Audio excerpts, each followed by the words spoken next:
Hi friends, welcome to the channel JIV and CIV Made Simple. So friends, in this lecture we are going to discuss three important case studies from unit number 3 of your BFM, that is Correspondent Banking and NRI account. आप यदि Correspondent Banking और NRI account topic को देखेंगे तो आपकी book के अंदर जो चैप्टर है उसके अंदर 3 इंपॉर्टेंट केस स्टडीज़ दिए गए हैं और इस वीडियो के माध्यम से मैं उसी केस स्टडी को दूसरे फॉर्मेट में आपके सामने प्रेजेंट कर रहा हूँ। 5 क्वेश्चन 15 क्वेश्चन का सेट है, 3 केस स्टडीज़ है और mark my word you will surely get 1 question out of this 3 case study because it has been observed in the last 2 to 3 examination of BFM there are surely asking 1 case study. तो केवल मैं आपको question ही नहीं समझा रहा हूँ, मैं आपको क्वेश्चन के साथ उसके प्रॉपर एक्सप्लेनेशन को समझा रहा हूँ क्यों ये पार्टिकुलर क्वेश्चन का आंसर ये है, और ताकि आप इससे रिलेटेड कोई और भी सवाल यदि मान लीजिए पूछ लिया जाए आप उसका जवाब दे पाएँ। हमारा मेन फोकस रहेगा आपके कंसेप्चुअल अंडरस्टैंडिंग पे, आपका कंसेप्ट क्लियरेंस पे। तो दोस्तों अंतिम तक बने रहें, तीनों के तीनों केस स्टडी को पहले खुद से ट्राई करें और फिर मेरे एक्सप्लेनेशन को समझें। पहला केस स्टडी आपको आने वाला है एनआरओ अकाउंट से रिलेटेड, फिर जो रिटर्निंग एनआरआई होते हैं उनसे रिलेटेड केस स्टडीज है और एक केस स्टडीज हमारा FCNR अकाउंट से रिलेटेड है। तो चलिए दोस्तों बिना देरी किए हुए शुरुआत करते हैं आज के इस वीडियो लेसन को। In these 3 case study are the facilities. Now let's talk about one important case study which is given in your book. So we are discussing a case study about permissible transaction for an NRI. If you are NRI, this particular information will be a very important, useful. So imagine you are an NRI, name X. So suppose you are an NRI and your name is X with some financial transaction in India. You want to know if these transactions are allowed and how to handle them. Here is list of what X is dealing with. First thing is property inherited and sold for rupees 45 lakh. So if you have inherited a property and sold it for 45 lakh, you are in a luck. The transaction is permissible and the proceed can be credited to your NRO account, that is non-resident ordinary account. Remember it. This thing you have to keep in mind, that whatever property you have inherited and you have sold for 45 lakh, the amount you get, okay, this first of all this transaction is permissible and the amount, the proceed can be credited to your non-resident ordinary account because you are an NRI. And we have already discussed that whatever proceed you are getting from India, that will be deposited in your NRO account, right? Now the next thing is monthly rent of 0.75 lakh. So if you are earning monthly rent of 0.75 lakh, this income can also be credited to your NRO account. So rent collection are straightforward and these are also allowed. The next thing is FD deposit matured for rupees 4 lakh. So suppose you have an FD, you got a fixed deposit that just matured and bought in rupees 4 lakh.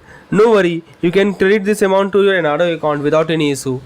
So this can also be credited to an NRO account. See, this type of case studies are asked whether property inherited amount involved can be credited to an NRO account. Yes, it is credited. Whether monthly rent of 0.75 lakh can be credited to an NRO account. Yes, it is viable. And last is FD matured for rupees 4 lakh. Can that also be credited? Obviously that can also be credited. Now the provident fund due of rupees 28 lakh. So if you have a provident fund due totaling 28 lakh, this can also be credited to your NRO account. It is a permissible transaction, so you can manage your PF saving conveniently. And the last is loan repayment of 1.5 lakh. Try to understand this, very very important. Now here is an important point. If you are making a loan repayment of 1.5 lakh, you cannot do this in cash. It must be routed through the banking channel. So this is not permissible in cash. It must be routed through the banking channel. So make sure all loan payment are done by a bank transfer.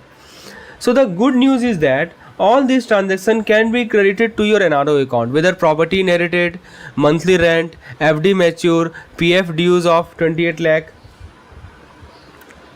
Right. So when I say provident fund, if you have provident fund due totaling 28 lakh, this can also be credited to your NRO account. So all these things can be credited to your NRO account. From there, you can repatriate the money abroad, but there is a limit.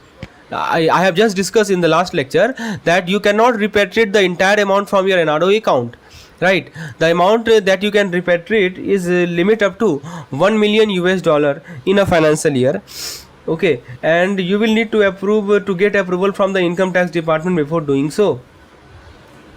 right?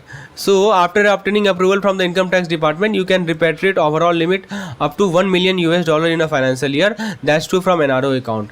So remember, the proceed from all these transactions can be credited to the NRO account, but the entire amount cannot be repatriated back to the other country, foreign country. The limit has been kept, that is 1 million US dollar, but to obtain that limit you have to seek permission from income tax department. You have to seek approval from income tax department. That's the point.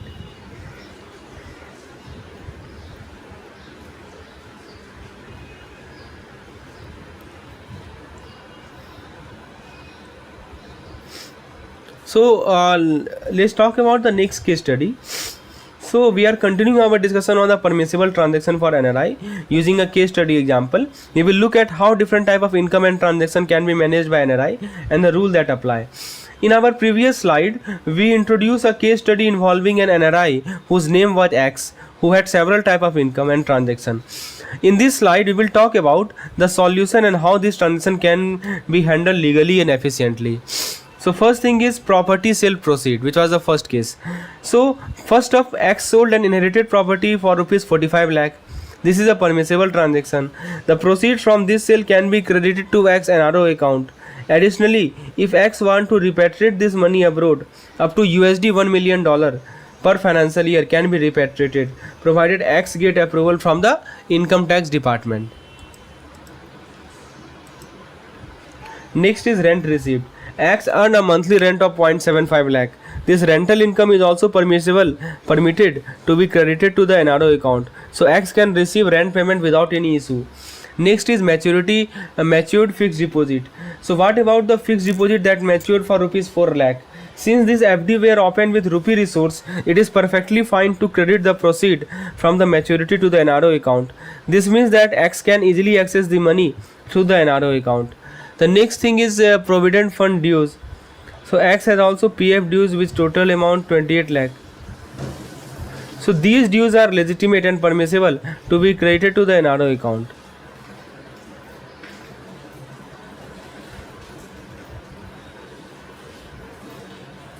Next is loan repayment. Let's talk about loan repayment. If X need to repay a loan, it is permissible to do so from the balance in the NRO account. This means X can use the fund in the NRO account to handle loan repayment, making it easier to manage the debt. So all the transaction in this case study can be credited to the NRO account, which act like go through the case study of Jade. So here one case study is given in your book regarding Mr. Jade, who had recently become an NRI. We will look at how Jade should manage his existing financial account in India. This will give you a clear idea of what need to be done to stay compliant with the regulation. The first thing that Jade need to do is to redesignate. So what happening? Jade who has become NRI. Jade has become NRI. The first thing he will do that he will designate his resident saving bank account as NRO account, as we have already discussed that his resident saving account should be designated as NRO account. This change ensure that Jade account status align with his new NRI status. Right. So see, account status should align with NRI status. That is the key point. I am already talking about this thing several times. Remember, holding a resident saving account as an NRI is not permitted under Indian regulation. Next thing is resident joint account. So suppose Jade also hold a joint account with his wife. In this case, the joint account should be converted to an NRO account with former or survivor instruction. Right. So this joint account should be converted to an NRO account with former or survivor instruction. With Jade should be listed as a former, his wife should be listed as the survivor. This setup ensures that his wife will have seamless access to the account if something happened to Jade. So we are seeing that once a person status changes, he become NRI, how his existing account changes. So his resident saving account should be converted to an NRO account.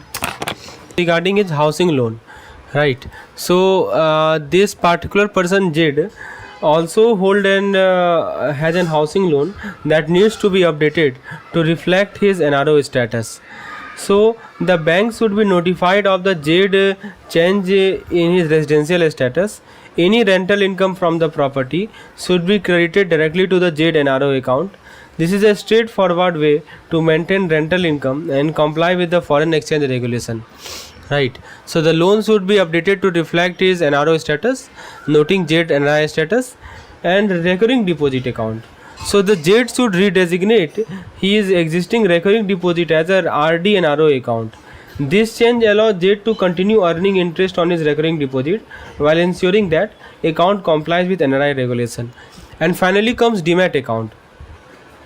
So lastly, Z's Demat account should be updated to show that account holder is now an NRI. This will help in managing investment in shares and securities while following the regulatory guidelines applicable to NRI. So you can see we have seen that once a person become NRI, what happens to his resident saving account, what happens to his resident joint account, what happens to the housing loan, what happens to the RD account, and finally what happens to the Demat account. All these things we have. Who has decided to return to India? Right now, A has two type of account. The first account is NRO account, which is non-resident ordinary account with a 12 lakh balance. And second account he have is NRE account, that is non-resident external account with a balance of 72 lakh.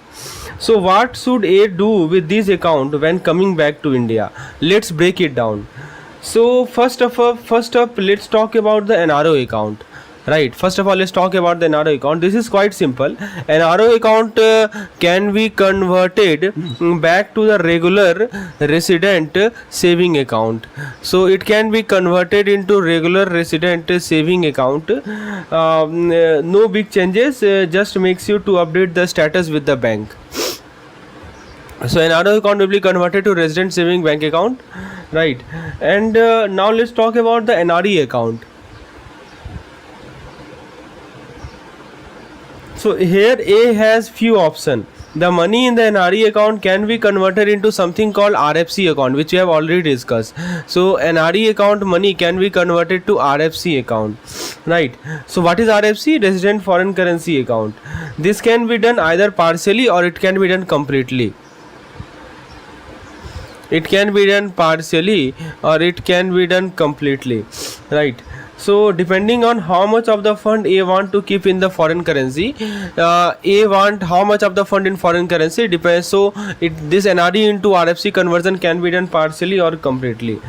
So here are two type of RFC account. The first is saving account and the second is fixed deposit account.